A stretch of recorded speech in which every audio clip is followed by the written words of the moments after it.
Welcome to a new week. It's Monday, March the 22nd, and I'm John Kickleiter, currency strategist for DailyFX.com, here to give you the FX market wrap-up and outlook for the next 24 hours and perhaps a little more further than that. But today's price action was relatively volatile given the otherwise staid fundamental background. You didn't really have much going on, but we did see there was a big swing in risk appetite, and through the morning there was a big drop in otherwise risk-sensitive currencies, which really helped along the U.S. dollar. But this move was subsequently stalled and reversed through the beginning of the U.S. session. While everyone will be pointing out fundamental reasons why this is happening, I think the realistic explanation is technical. You look at the U.S. dollar index, and we're at the top of a range that has been in place for around 2 months now. And if you look at the majors, there are very significant dollar resistance technical levels in place. So we are just seeing boundaries on what sentiment is allowed to do, because we're not really getting a forceful, solid direction on underlying risk appetite trends. So there is that kind of back and forth between what is really driving the markets, and that's not here just yet. But looking at the bigger fundamental themes, we see that there is ongoing discussion with the public and the media with what's going on the European Union side in dealing with Greece. So they still have that deadline in place, put in by Greece itself, whereby they need to come up with an option, a plan to actually bail out the economy that's really struggling with its finances. And we're expecting the official plan by the 25th, 26th, or negation of the plan. But I think that we're starting to see commentary that's going to be more conducive to taking some of the pressure off that 2-day period and trying to show that there's some coordination amongst the policymakers well beforehand. Another issue is sovereign debt risk today. We see that interesting article, I think it was in Bloomberg, where they say that the U.S. is now paying more for its debt than Berkshire Hathaway.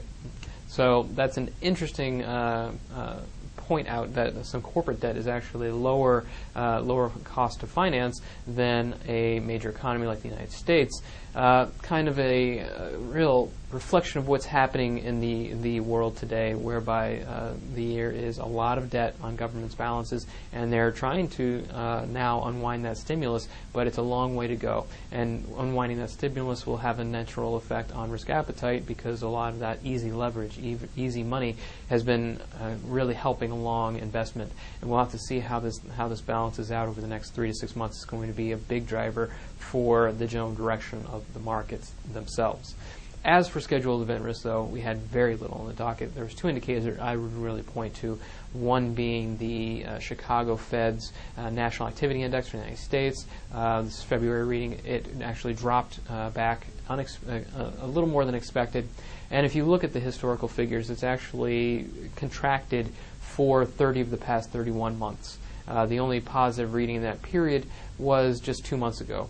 So we're seeing that economic growth is really not driving forward. It's not the expansion that you expect of a bullish market, but nonetheless, it is improving. If you look at the 3-month average, it's actually at its highest level since December of 2007. So it's an improvement of trend, but it's not positive. And this is kind of the something that we have to repeat with everything that's been going on, not just this indicator, but with all the world economies, and even those that are well ahead of the pack. They're still running on the same global system, so they cannot go too far.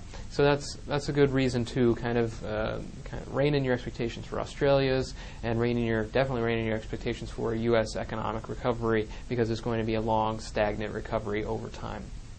But looking over the next 24 hours, we have a little bit more economic data, but I would say it's critical to watch the U.S. dollar's relative resistance levels. There's a lot of levels out there. You can see them quite clearly on the euro dollar, dollar Swiss, dollar yen, Aussie CAD, or Aussie dollar, dollar CAD. All those pairs have very clear levels that we need to keep an eye on. If we reverse further from that level, then we're probably going to be seeing a move towards risk aversion. But if we do break those levels, you can probably see it in everything, equities, bonds, commodities, but it's probably going to be a reflection of risk appetite completely falling apart. and you're going to get a big retracement. That's what I'm waiting for, a big move, a solid move towards risk aversion, because that has the greatest potential. But aside from that, we have to wait and see for that. We have some scheduled event risks that we can hopefully keep in mind and see some volatility from. In the London session, we're going to be watching the UK CPI numbers. David Song's going to be covering those live. Very important to see how inflation pressures develop, because obviously inflation is the only thing that's really keeping hawkish sentiment amongst the British pound traders alive. Other than that, you have expectations for somewhat uncertainty going forward surrounding the government election.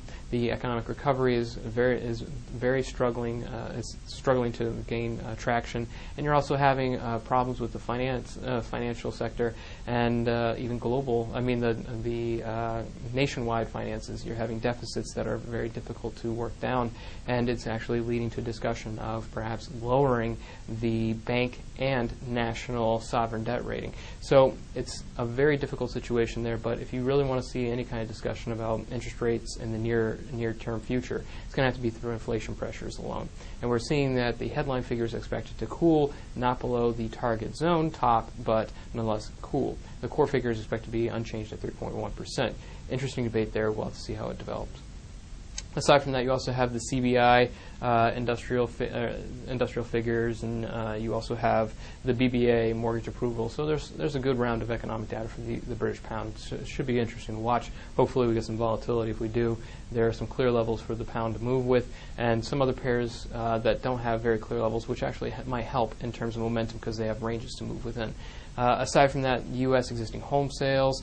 We also have the home prices figure. So we'll see how that sector is doing, though. There's not much confidence in it whatsoever because it's actually stalled at depressed levels, is what I think the Fed had actually labeled it as. And then you also have later in the session, much later in the U.S. session, is going to be the release of the New Zealand GDP figures. I'll be covering those live. Be pretty interesting, or current account figures, and then Wednesday is GDP. But current account is going to be pretty interesting because we're seeing how the trade is affecting many economies, but it's more so affecting the New Zealand because it is highly dependent on its exports for overall growth. And it'll be a good lead into Wednesday's GDP report, and it'll also give a good feeling for the current account over deficit figures. But as for trades, I actually was knocked out of dollar CAD this morning at break even. I'm fine with that because obviously it looks a little, it really struggled to get progress after breaking 102, has taken its time towards moving towards 101, and it looks like parity could be a struggle further. So I'm fine with being out of that pair. It's not performing as I expected, so that's a good thing that I moved my stop up. Aside from that, I'm also out of Euro Yen. I took profit this morning, though I didn't take it at the very lows, which I would have liked to. I took it after it retraced some of its run this morning, but nonetheless, it was a good 3 or 4 days of run, and it led to a decent profit. My only active position at the moment is short Aussie dollar that has retraced actually from a 91 level. That's going to be a line in the sand. I'm still on the money, but to get further progress, we need to break 91. And if we're breaking 91, it's most likely that we're going to be breaking many other levels. So it's a good idea to keep your eyes on things like Euro dollar, dollar Swiss, and dollar yen, which are 3 very interesting pairs in my book. And I'm also going to keep my eyes on some crosses. Aussie CAD, the lead among most of them, but there are opportunities everywhere. You just have to keep your eyes open. If you want to read more about my analyst picks or my colleagues' analyst picks, or you want to read more about the fundamental technical analysis of the currency markets, please visit us at www.dailyfx.com.